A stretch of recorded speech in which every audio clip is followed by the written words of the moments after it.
To be honest, this is my favorite gaming PC build that I've done this entire year. Not only does it perform like an absolute champ, but it also looks as baller as it gets. Let's have a look.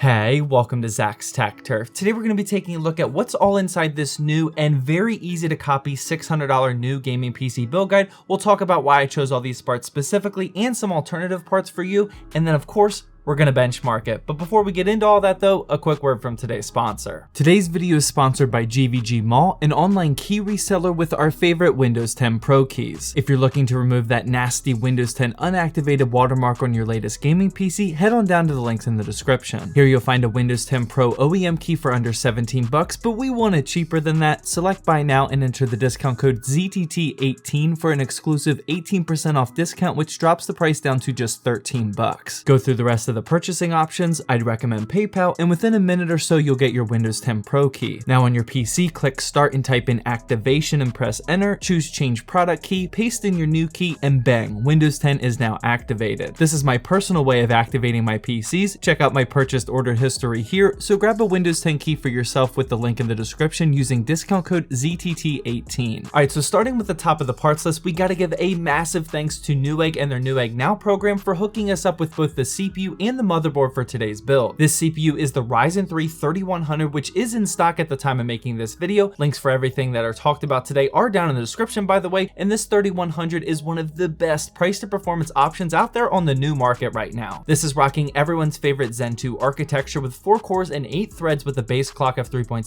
GHz and a max boost clock of up to 3.9 GHz. The 3100 sitting at that $100 to $115 mark is just such a great option right now. Not only is it a readily available budget CPU that performs great, but it also gets you onto that AM4 platform, which gives you a ton of options to upgrade in the near future if you want to. Speaking of that AM4 platform, the motherboard that Newegg also sent for us today is the ASRock B450M Pro 4, which is another great budget option. Do keep in mind that this isn't packing a ton of bells and whistles, and it's certainly not for the extreme overclockers out there, but at just $71, it's one of the cheapest B450 motherboards that you can find with 4 RAM slots, which is perfect for a build like this one today. Also installed on that motherboard is the RAM, and this is the YOLO 2x8GB kit, which is clocked at 3000 MHz, and I'm starting to rely more and more on this kit for my build guides lately. It's rocking a super clean and minimal all black design, and it's consistently sitting right around that $50 brand new, which is close to the best price that you can find for 16GB of DDR4 RAM right now on the new market. Next up we have the graphics card, and now this one isn't a stranger to the channel anymore. This is the XFX RX 5500 XT 8GB model, and boy oh boy did this one surprise me today. The 5500 XT sits right around that $200 mark, and I actually did a full benchmarking video of this card, which you can check out in the upper right hand corner. I explained in that video that I would really only recommend the 5500 XT if you get the 8GB model.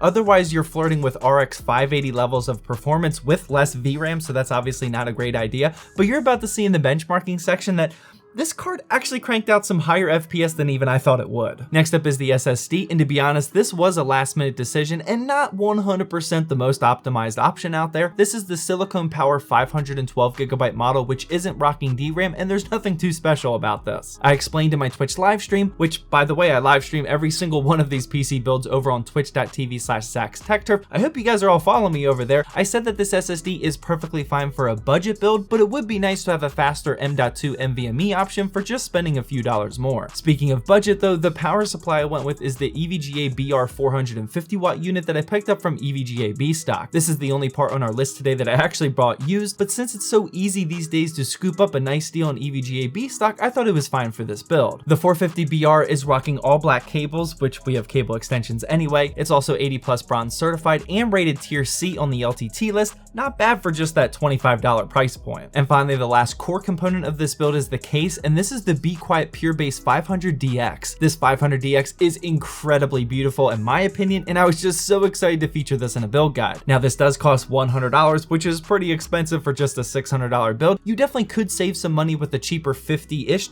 case, but I was just too excited to start building inside of this one. The 500DX is rocking a split mesh front panel with RGB light strips on the front, which is baller AF. It comes installed with RGB light strips inside the case as well, and it even came with 3 high quality Be Quiet Pure Wing 2 fans that I decided not to use because I wanted RGB. The overall aesthetic of this case is super clean and stealthy, and I really love how you get that Be Quiet sound dampening material on the back panel as well. Looping back to those RGB fans though, these are the first optional and aesthetic only parts for today. This is the Up Here 5-pack, which needs no explanation to the channel at this point. For $30, you're getting a simple pack of 5 RGB fans, and I used them specifically for this build because I knew that the white LEDs on these looked really great, unlike a ton of other RGB products. Another white choice I made was the CPU cooler, and this is the Arctic Freezer 34 Esports Duo White. As we all know, Arctic makes some seriously chilly coolers, and this definitely performs great, as you'll see soon in the benchmarking section. But to be 100% honest, this choice for me at least was because of the all-white design, which makes me drool just looking at it. I don't know how else to keep describing how baller this PC looks. This cooler definitely helps us achieve that. And finally, the last aesthetic only option are these cable extensions. These are from Easy DIY and cost that normal $30 price point,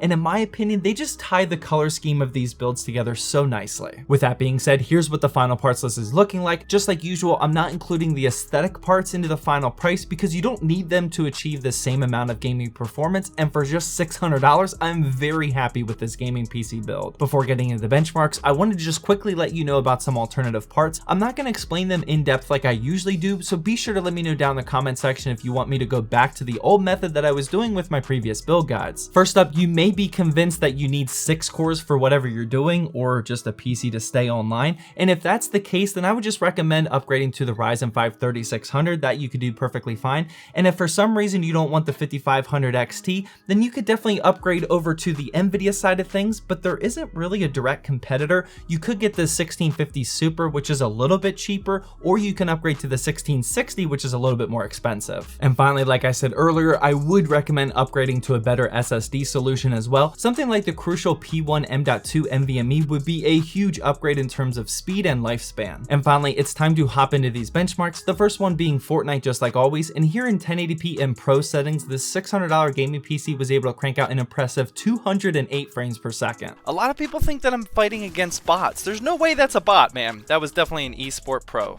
There he is. You're dead. Sit down. I forgot how much everybody loves when I say sit down. We have somebody else. Oh, okay. I'll come in afterwards and just clean up all of your guys' loot. Thank you. Oh boy, someone's shooting at me. It's probably a bot, right? Only because I killed him? Yeah, it's gotta be a bot, Zach. Oh, he's right there. There he was. Watch this. He's gonna come around the corner. He's gotta come back. Nice try, man. Oh, hello. I got no health. Okay, that dude might have been a bot because he sucked. Oh, here we go. I got a purple gun, man. You're not going to beat me with a purple gun. Following that was Rainbow Six Siege, and using the in-game built-in benchmarking tool in 1080p and ultra settings, I got 226 FPS. Counter-Strike Global Offensive followed, and in 1080p and Pro settings, we got a very smooth 260 FPS. Do I dare bust out the AWP for Call of Duty today? I guess I have to. Speaking of which, shout out to those of you, sit down, that didn't know in my last video that AWP God was in reference to Eminem's Rap God. I'm beginning to feel like an AWP God, AWP God. Seriously, I can't believe all of you didn't know that. That's ridiculous. Oh, hello. Just waiting for me? Nice try. Oh, right by me. Nice try, dude. Oh, hello.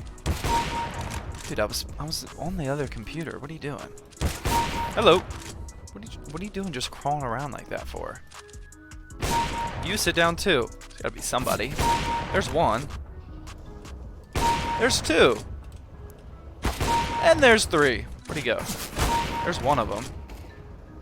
There's the second one. Okay, I'm not gonna lie. I'm kind of feeling it. Sit down. Accidentally switched to a pistol. Doesn't matter. First, I'm gonna kill you, and then I'm gonna kill this chicken. Got him. Oh, hello. No scope. And for our last easy to run game, we have Valorant. Definitely enjoying playing this one during the benchmarking runs and on my Twitch channel lately. And in 1080p and medium settings, I got 180 FPS. All right, Valorant time, baby. Let's go. Sit down. That's how we roll. I think I got somebody following me. Not anymore. Coming around? Maybe?